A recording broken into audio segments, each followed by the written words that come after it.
Hi everyone, my name is Avesi Jazz. I work at the Improvement Service. I'm the One Scotland Gazetteer custodian. And joining us today is Nicola Askham, who is going to be speaking to you all about data governance. Do you want to introduce yourself then, Nicola? Thank you, Avis.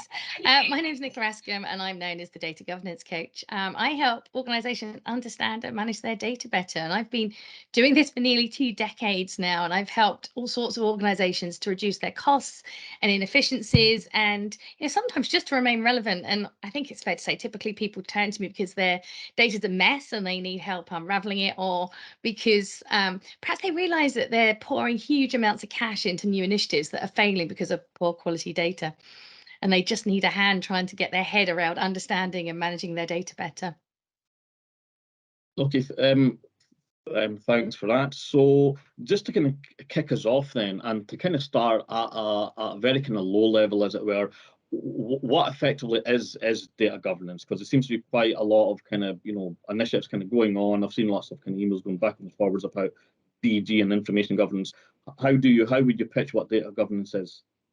I think that's a really great question, actually, Evis, because data governance is one of the most misused and misunderstood of all the data management terms. And I think it's fair to say, even if you Google it, you will find some good stuff, but you'll also find some incorrect stuff. So I think data governance isn't, it's definitely not as boring as it sounds, but it's simply an approach to make sure that we understand our data, that we have people who are accountable for it, and that we can understand and monitor and manage the quality of that data. So a lot of it is all around having roles and responsibilities and processes around it. But so I was saying it often gets misunderstood. And I think what you'll find is a lot of people, when you hear the word data governance, think they mean data protection. So they're thinking GDPR, and it's not that. Having data governance in place actually makes meeting a lot of the GDPR requirements easier. So it's a good thing to have, but they're not the same. They need to be aligned. And I think the other one that gets people really confused is data security. A lot of the data security software vendors, well, you can find them online shouting about the fact that they do data governance. They don't. They do data security and access management. So it can get really, really confusing. But data governance is much more around this framework of roles and responsibilities, the right people to make decisions about our data. So it's all about helping us understand and managing our data better. Right. Okay.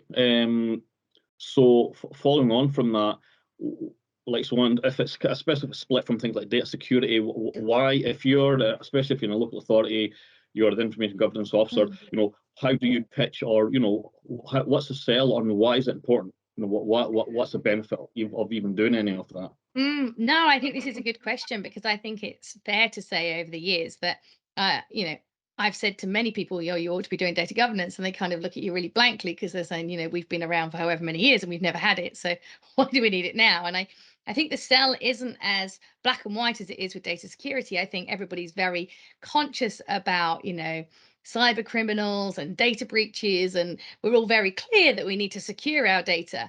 But it's a different, data governance sounds a bit like a nice to have, doesn't it? Wouldn't it be, we can put these extra nice things around, but actually, let's face it, we're all really, really busy people, and we don't have time to do the nice to do things.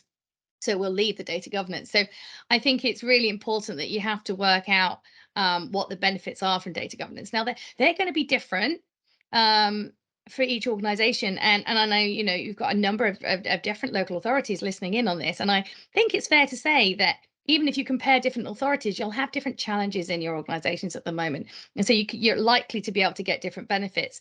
But the benefits typically that you could achieve are a lot of cost savings, because I think we tend to unearth a lot of inefficiencies with data when we're doing implementing data governance in the first place. And you might find that you've got the same data duplicated, but it's slightly different. So there's a lot of perhaps manual workarounds and problems, and perhaps services that you can't provide very efficiently because the data is just not good enough. So cost savings and efficiency is a big one.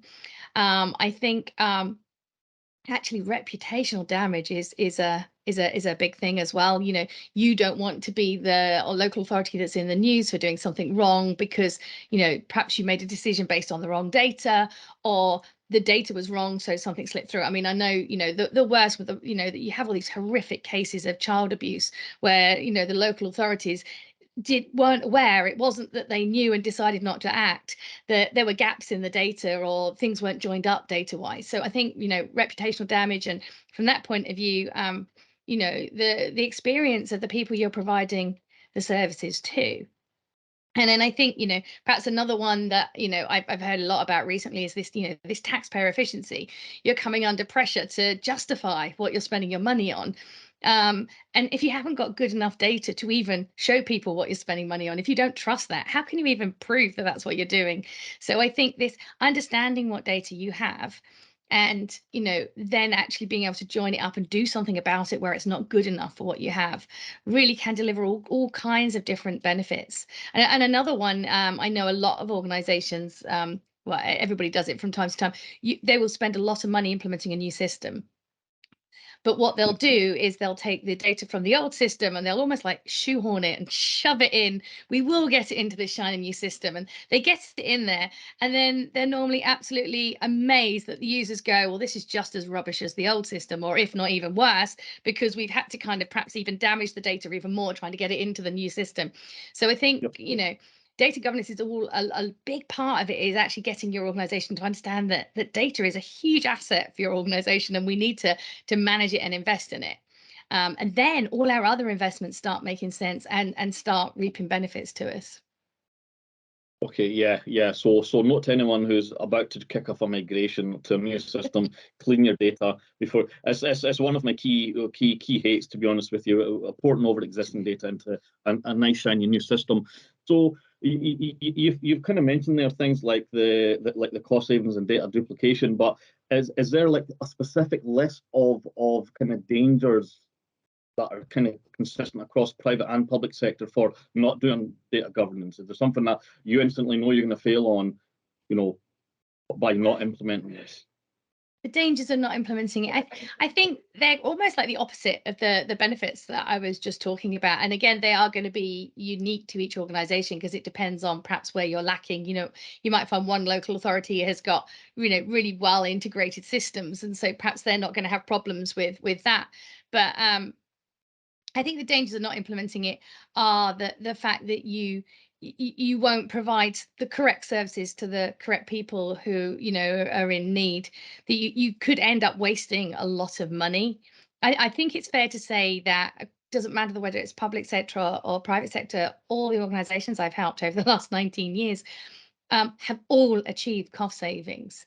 So basically, if you aren't doing data governance, you are wasting money. I can promise you are. I just, unless I was talking to you and understanding better, I can't tell you where you're wasting money, but you will be wasting money. And then I think one of the big dangers that I've seen is people making the wrong decisions. Now, I'm an eternal optimist and I like to see the good in people. So I don't generally think that people make bad decisions for the wrong reasons. Now, obviously, there are exceptions to that, but generally, I think some, senior people in our organizations will take reports and data that's given to them and make what they believe to be the right decision. But I have seen so many decisions over the years that have been wrong because the data that they've been given to make that decision on was either wrong or was vaguely the right data, but not quite on the basis that it should have been.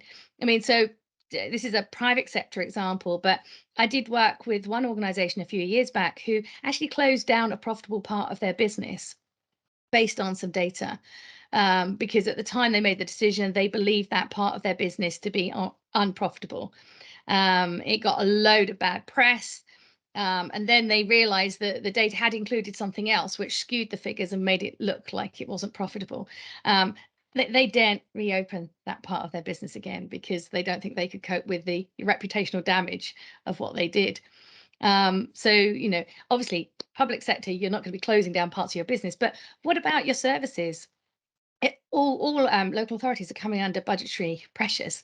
We all know that. But what if you make the wrong decisions because you've given somebody the wrong data, and actually you could have provided a service, and it would have been a very valuable service, but you didn't understand, what the data was that you were making those decisions on. Okay, yeah. So basically, to kind of bring that down to almost a quick talking point, it's across the board in terms of where the dangers could lie to an organisation. So it's not in one specific pot of it only being cost. You know, and yeah, because you're right. You know, I've spent a decade and a half working in the public sector, and money's a key thing. So basically, with a shrinking budget, data governance is, you would say, a must to be able to handle, or to make the most of the remaining budget, you would say.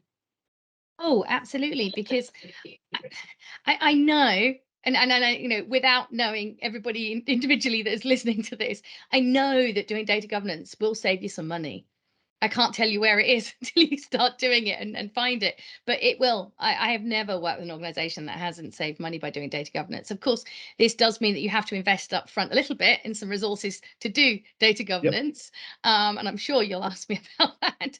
But it's, if you do it, I promise you, you won't regret it. And it does take a little bit of time to get going. So you can't announce you're doing data governance this week and start making cost savings next week. But you might find some quick and easy problems you can solve. But generally, you're talking about a few months to really get going and start making a difference. Okay, so I think the kind of key question most people want to ask at this point is how do you start? How do you start? Because it does seem like such a vast, and like you're saying, it sounds like almost a scary thing to start looking at information governance for, you'll appreciate, for a local authority that has so many different silos of data, all doing totally, different things. Some things are interdependent, some things aren't. Where do you start? How would you kick it off? I think this is a really good point, and I think exactly what you said, that local authorities have lots of data, but it's in loads of different silos. And to be fair, every organization I've ever worked in, you can't do everything all at once. And so I always say that what you should do is start with a small amount and focus on one thing and get that right, and then you can expand it across. So I mean, when I first started this 19 years ago, I actually worked for a bank. And I was very naive, but very enthusiastic. And I would bounce into some senior stakeholders' offices and I'd go, I wanted to do everything and everything should be perfect and we'll all live happily ever after. And I can tell you that didn't go down very well. So I learned the hard way that what we've got to do is do this iteratively and do it in bite-sized chunks. We've got to make this manageable. So actually, I did a webinar a couple of years ago on minimal data governance, and I think that's a really good mindset to take. And when I say minimal data governance, I don't mean let's do the bare minimum, but what I mean is let's have this nice foundation that's not too onerous, that's not too much, and we can start doing data governance on maybe one data set or one system or one department.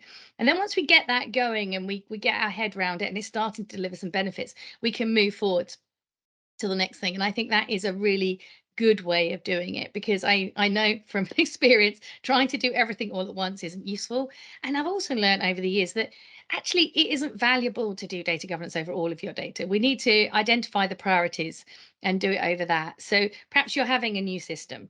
So that would be a really good thing. Let's get the data right in that before we put it into the new system. Let's really make sure that we get our most out of our investment in that system. The other thing I'd look at is to look at, perhaps what your strategy, your priorities are for your local authority for the coming year, for the current 3 to 5 years, and see how data governance can tie in with that. Because if they're the priorities for your local authority, then they should also be your priorities for data governance. I think it's really easy to get distracted. Now, definitely, when I first started doing data governance, obviously I'd worked for the bank for a while, so I had my pet peeves over some data, and I'm sure everybody on this call can think of their own pet peeves of their data in their organization. And so once I started doing data governance, I wanted to go and fix those because they had bugged me for years.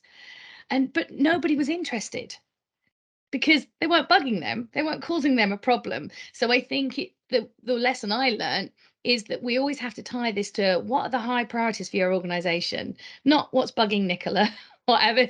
It's what is causing the most pain for our organization at the moment, pain wise, and we'll fix that, because it's very hard for people to say no to that. But if you're saying, I've got this thing over here and it really, really niggles me, and they're going, I don't care, I'm not going to give you money and support for that. So we've got to really focus on what's important to your organization at the moment, get that data fixed, and then by the time you start having some successes, people will then start queuing up to you and say, "Oh, I hear you say finance £30,000. Can you come and do that for us?" And it's a much easier conversation to have then, rather than bulldozing in like I did and saying, everybody's got to do everything perfectly. Okay. So would it be right to say almost aim for the low-hanging fruit in that case in terms of first steps? Yes. Now, obviously, although I'm a consultant, I really don't like consultant buzzwords. But yeah, the low hanging fruit is actually exactly what you should go for. But I think sometimes you've got to think about what value are they delivering though as well, because sometimes the low hanging fruit might not be very valuable, and you might solve a problem for one person, whereas actually you want to solve some big problems for people with the data to really get some buy-in to data governance in the early days. Okay, so to kind of like to kind of pepper that, then what would you say are kind of key must-haves to kind of kicking that off? Is there a checklist people should have in their head for kicking that off? Um, I think, oh, actually, it's interesting you saying checklist. There is a free checklist on my website of things to do when you're starting data governance. So I'll share the link with that, and feel free to go and download that. But I think the key things to do are, before you dive in and start trying to sort anything, are to do that bit of analysis to understand what's in it for your organization, why you're doing it, what are the drivers, what are the benefits that you hoped for your organization to get? Because I think a lot of people dive into, we're doing data governance, and they can't articulate why. And they're also, because they haven't done that little bit of analysis, they don't necessarily focus on the right things. So I would say that those are the key things. Do that analysis first, understand what benefits you hope to achieve, and so that you can articulate that, and then you will focus on the right things, and you'll be able to explain it to the people you need to get on board as well, because if you can't, you're going to lose them. It's just going to sound too much and too complicated, and it shouldn't be if we do it right. Okay. Yeah, no, that sounds like something I could fit into my head in terms of how to go about it. So to flip that on its head, not to start with like a Rolls Royce approach, as it were, from kind of top down, not to try and change the culture overnight. Is there anything else that you would say is almost like a thing to also avoid when kicking off? What thing should you do to avoid going off on the wrong tangent, as it were, as well as doing that type of analysis? Oh, so that's a big one. I think there's a ton of mistakes you can make. I've actually written a free report on that. So I think there's 10 on it. I think the number one on that report, because I'm sure we haven't got time to go to all 10, is ignoring the culture. I think people think this is all about data, and it's a huge surprise to learn that data governance is more about the people than it is the data.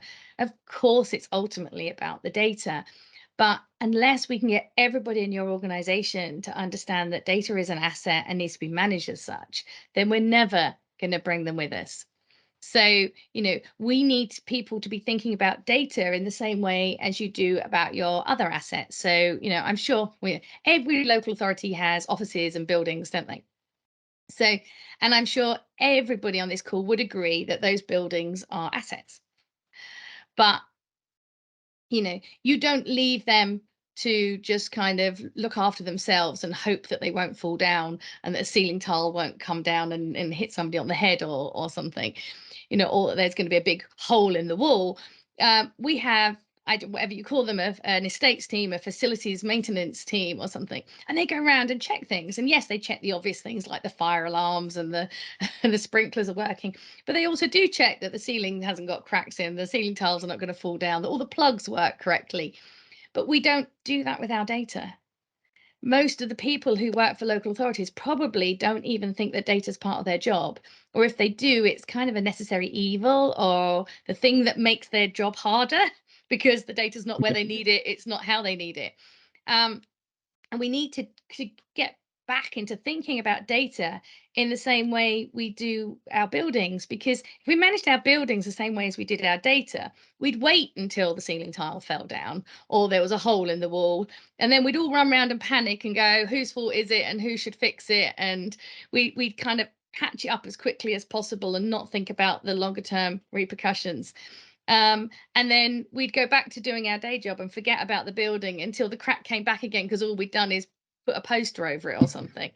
And that's in effect what we do with our data. So if we don't get the culture change, everything else is just kind of irrelevant. So what we've got to understand is that data isn't this horrible thing that makes your life complicated.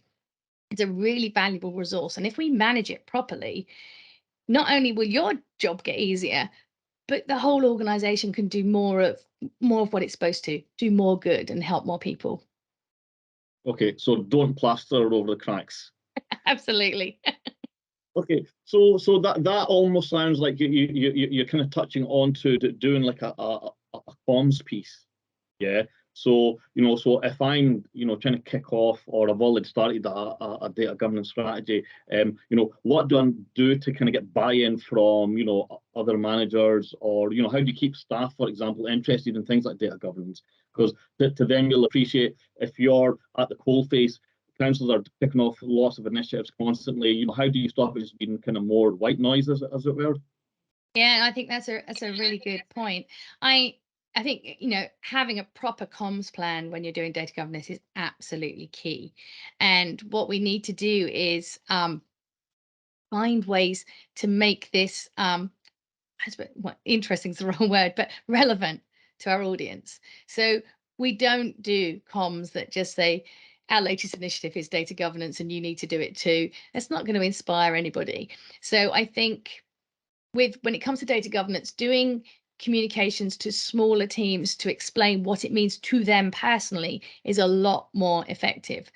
So, if I know that this is going to save finance loads of money, and I go and talk to, I don't know, even like HR, they don't care that I'm saving finance loads of money. So I've got to have a different message. So data governance comms, we do need to do a lot of them. I think it's very important that whilst we can have our base message that's the same, we always need to be tweaking it and adapting it, so that when I talk to you, Aves, I can tell you what it means to you. That you'll have your location data will be cleaner. You'll be able to match it in together and provide some amazing overviews and some services, because that's what you care about. But somebody else isn't going to care about that. When I go, oh, we're going to make all this difference to location data, they'll shrug their shoulders and go, so what? I don't care. So we've got to, amend and adapt the message for everybody we talk to. And this is harder work, but we can't expect people to suddenly say, oh, okay, so now we've got to worry about data too. Because as you say, there are so many initiatives going on. So we've got to really make it real for the people we're talking to. And I think sometimes as well, it's look for the opportunities, perhaps tie your comms into other things that are going on. So you've got all these initiatives that are going on. Would some of them go better if their data was better understood and controlled? So perhaps we can link up with them.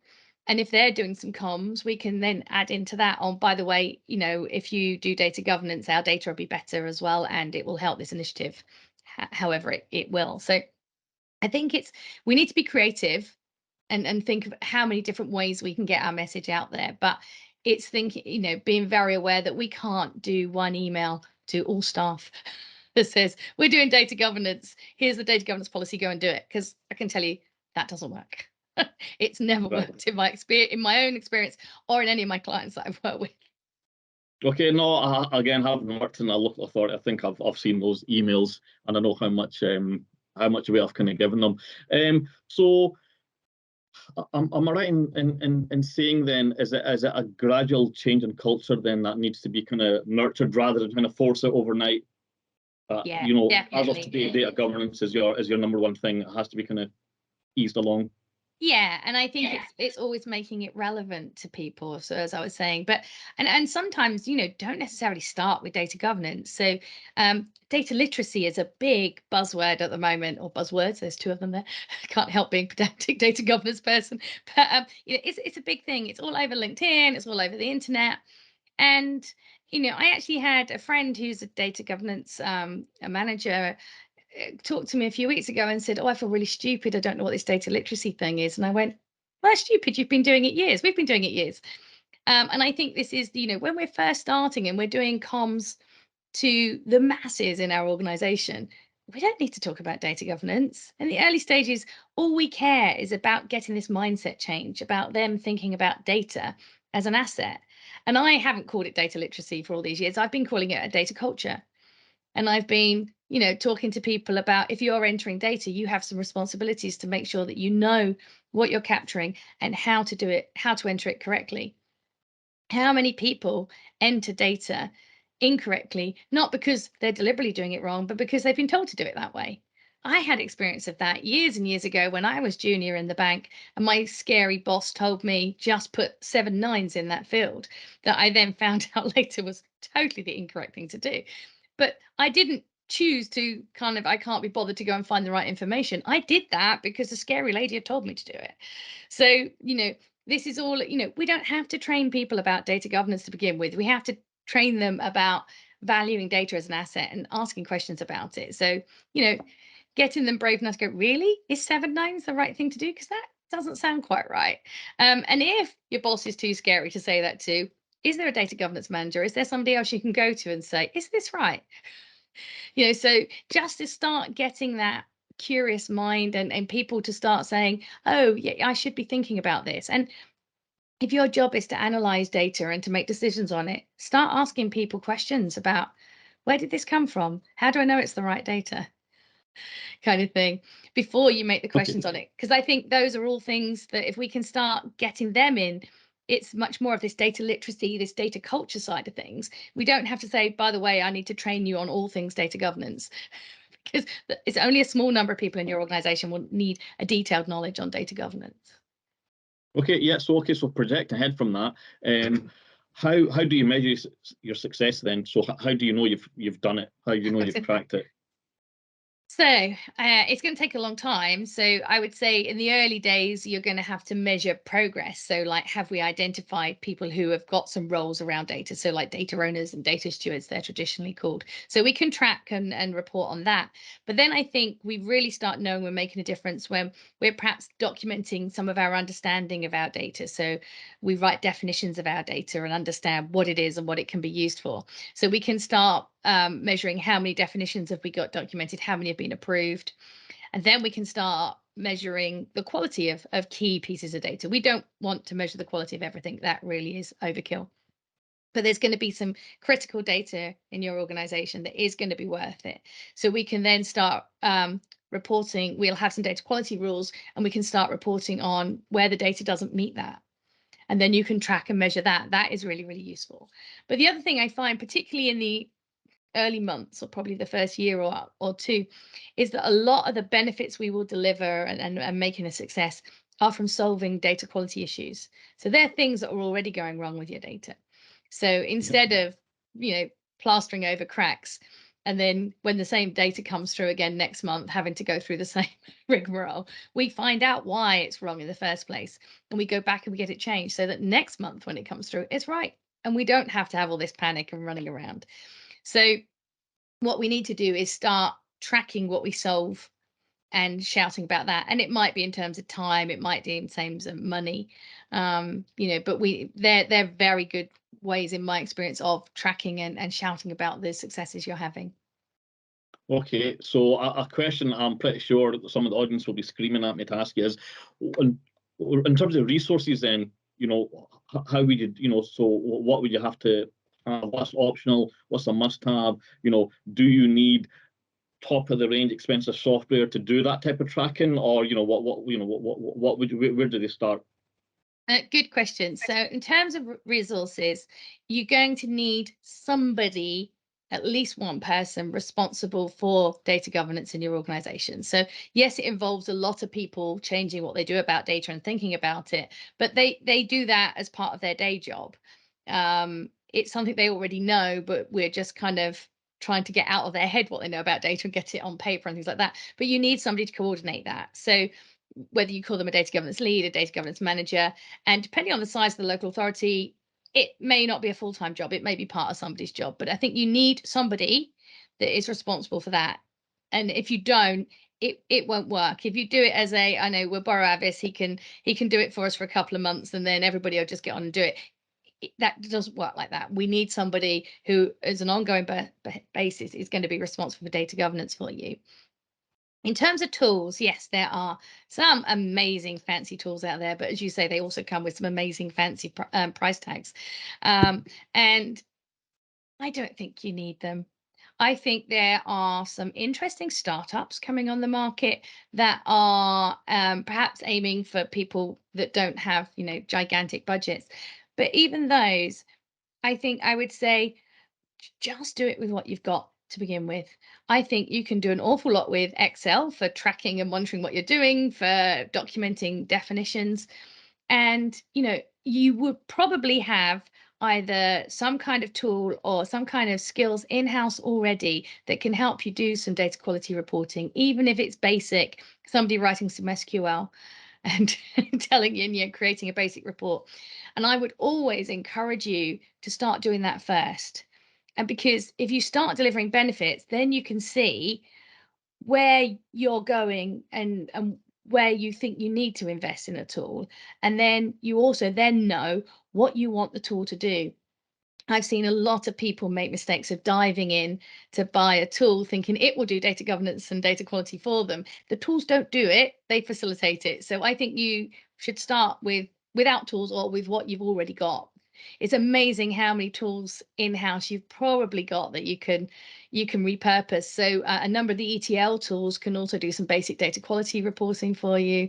Quite often, if you've got software stacks, you might find that bundled in there is something like a basic profiling tool or something that could be used. So it's amazing what organizations find they've got when they get creative that you could reuse. So I definitely wouldn't encourage you to go and spend a lot of money on a tool up front. Wait until you've proved that data governance is worth it for your organization, and you'll have also worked out what you would want the tool to do, because they're all slightly different as well. So that's good. I think one of the perhaps better things to think about is investing in the people doing the data governance instead, getting them to get the skills and capability. And I think one of the things that I found personally, and then talking to everybody over the years, is that when you first starting doing data governance, it can be a really lonely, vulnerable place to be, because you've had your light bulb moment, you've seen the value of data governance, but you go and talk to these senior stakeholders and they make you feel like you've got three heads, or that you're really, really stupid. And I'd always come back to my desk and go, well, why can I not get them to understand that this is important?